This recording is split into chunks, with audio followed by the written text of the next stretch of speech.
because of some dumbass thing that's happened in the past. It's batshit, exactly. And so, you know, we keep being worried about these people that are moving in with us, and how can everybody, you know, how can we build the community that we want to build, and how can we ensure that people's needs are being met and their feelings aren't getting hurt, and that we're not just avoiding conflict. And I'm like, well, we just have to call it the fuck out. Like, we've all said we're afraid of we're afraid of being annoying. We're afraid of, you know, like whatever, like all the things that we've all been told, all these ways that we're obnoxious. And I keep saying, you're so obnoxious. I'm like, what if, like, what you've been told is obnoxious, I think is totally fucking reasonable. Like, I say there's a decent chance that those of us who are consistently told by the default mode that we're, you know, not cool, we can flip that default. And I had a really good analogy I'm excited to tell you about, where, because I'm always wondering, I'm always questioning, okay, why do I have this cycle of relationships where people who only know me a little bit or see me sometimes, they either love me or they hate me.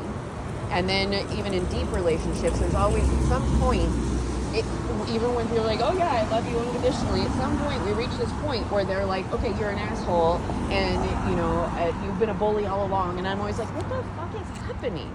And it's I think, you know how when you dig up like a patch of dirt, nothing's been there for a while, it's just packed dirt or whatever, you dig it up, a whole bunch of shit comes up right away, a bunch of weeds, things we've deemed to be weeds.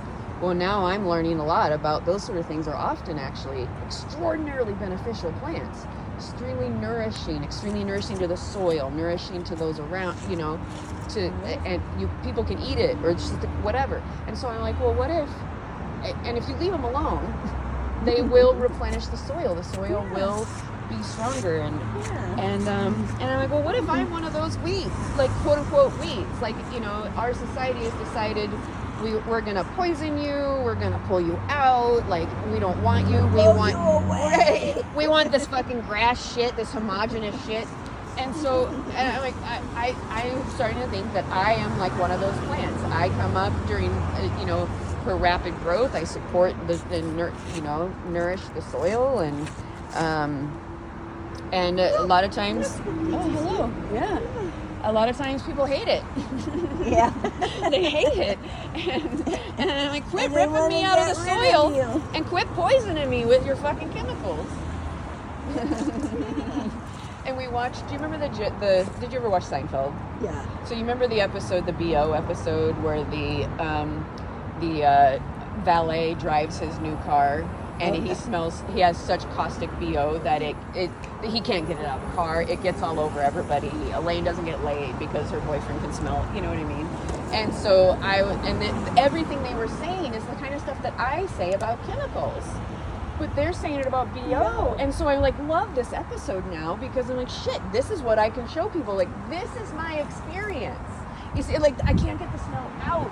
I work really fucking hard to get the smell out. It's still in my car. It gets all over me. It gets all over you. Like, this is real life here. They're joking about it and it being BO, but make it a fucking fragrance, you know, a chemical fragrance. Oh, shit.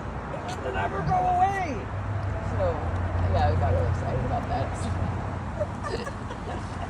We're kind of on a hill. Why don't we go where it's a little flatter? I know we're trying to get to the sun, but it went away. We can stand in the middle of the street.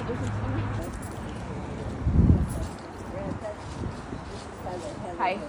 Nice to meet you. I've heard a lot about how amazing you are.